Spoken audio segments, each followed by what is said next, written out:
Hello, everyone. Welcome to Backyard Musings, broadcasting live from Apple Valley. I'm Steve. And I'm Scott. Thank you for joining us today. Do you Yeah. remember that Department of Energy employee that stole women's luggage from airports and then cross-dressed in the undergoods and the clothing? You remember that? His name was Sam Brinton, Yeah. and I guess that's queer type behavior. I don't know. Um, He was pretty much a cartoon character as far as I was concerned. That guy was a little tilted. A yeah. little tilted. Not that I'm judging, but I mean you want to do that on your own and do your own thing, but you start stealing people's luggage and going through their stuff, that's pretty crazy. Yeah, let So your actions speak for yourself, and we exactly. can decide. It was a federal felony offense because it was in an airport, a federal place. Yeah. So he pled guilty to petty larceny in a sweetheart deal and avoided jail time. Talk about a two-tier justice system. It's Yeah, I was crazy. gonna say, I mean, not that we would do that, but if we did do that or any other federal crime, we would probably not get to plea a deal like this guy did. No, So no. He was a DIE hire. Remember when the Supreme Court held that affirmative action was unconstitutional because it favored one race or another? Well, DIE initiatives are now being recognized by courts for what they really are: affirmative action.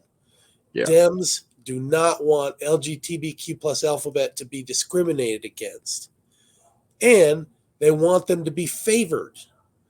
Now, a recent hire at the Department of Energy security wing who previously called for disarmament policies, I completely agree with her, but for different reasons, is arguing that queer theory, I don't know what that is, was essential to her disarmament policy as well as national security. Scott, walk us through this. okay. So I mean, again, exact what you just said there. We don't know exactly what that is. The word queer just means different, right? It's Yeah, a way of strange, just different. Yeah. strange different. So okay, so Seha Nair was the recent appointee. Yeah, Uh, she's Indian. That's an Indian name. yeah. She's the special assistant at the National Nuclear Security Administration. She was appointed right in Yeah, recently. February of this year, Yep. 2024. And so, why do we have a separate administration for this? That's first question, right? Right. It should fall under the Department of Energy, waste, fraud, and abuse. This is totally waste, fraud, and abuse. Yeah. Totally. Why do we need another department like that? Again, just added expense. Government getting bigger and bigger, out of control. Yeah. Anyway, she believes in eradicating white supremacy in the nuclear field as well as queering nuclear weapons.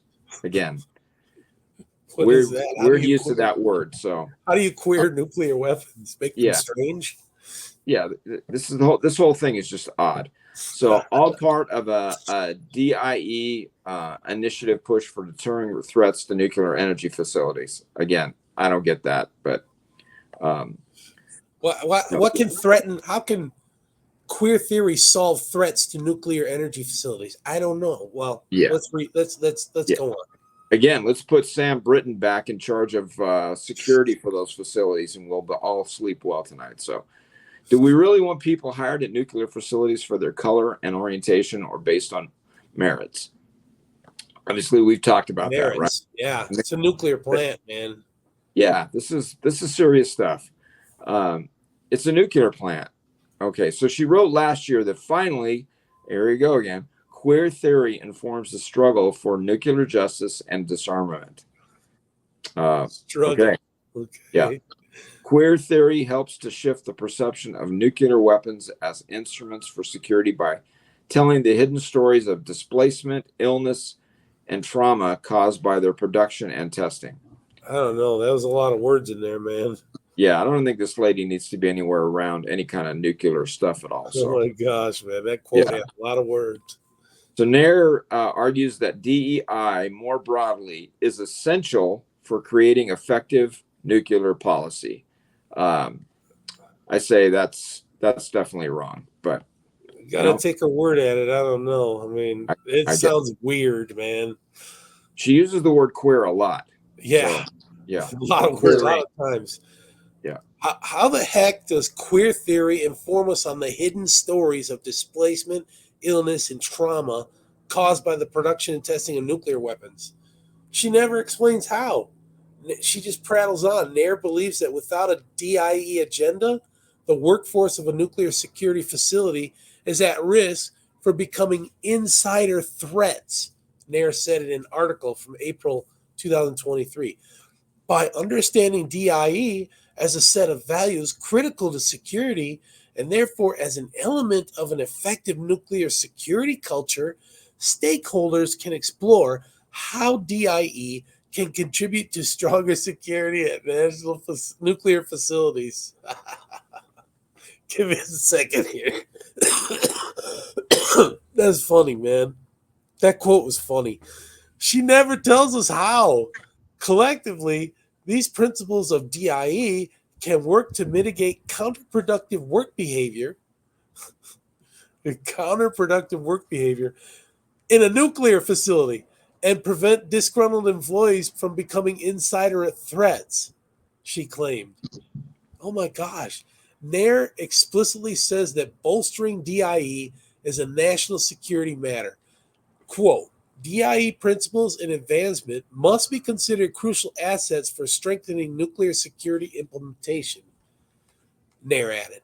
She keeps using that word DIE. I do not think it means what she thinks it means. That's my Princess Bride pun. Yeah. So obviously, Nair's agenda envisions expanding America's deep secrets to people with foreign connections, claiming those individuals who were discouraged from applying as an issue of racial bias. Again, have you ever known someone who did not seek a job because of perceived racial bias? I haven't. Yeah, I never have either. You want a job, you go interview for it, and the foreign connections code for greed, right? Yeah, foreign connections is code for creed. That's all it is. It's a new word. Let's change the narrative. Yeah, DIE has definitely gotten out of hand. I'm glad courts are seeing this for what it is. It's racial discrimination. I mean, if anything, if this administration that has created this DEI agenda and brought it to the forefront the way it is in almost everything now we're seeing it in nuclear, the nuclear end of it, which is the real deal. This is a reason alone to just vote these people out. Just they need to go. It's crazy. There's craziness at the helm. Craziness at the helm. Exactly. You know, and then how do you root this out once it's there? I mean, how is Trump going to tell these agencies and his cabinet go find this DIE and get rid of them? I mean, aren't they protected as federal employees? That's what I thought. I don't know. I mean, I would hope not. I would think he's going to have to put some kind of a watchdog in every department like this that's shown its, that's raised its ugly head with this stuff, and just say, if you do this, you're gone. But I don't know. Again, I don't know if they're going to be able to do that. And isn't it strange that the DOE, Department of Energy, fully embraced this and ran with it? You don't hear about this at OSHA. You don't hear about this at the FAA. Well, not yet.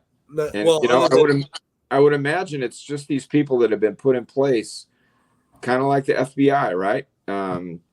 Department of Justice. I'm sure there's really, really good people that are involved in these organizations, these departments. But the people at the top that are, they're making the rules. They're a little odd.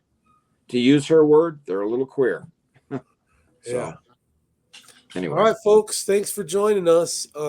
We really appreciate it. We'll see you tomorrow. Have a good day, everyone. Take care. Thanks. See ya.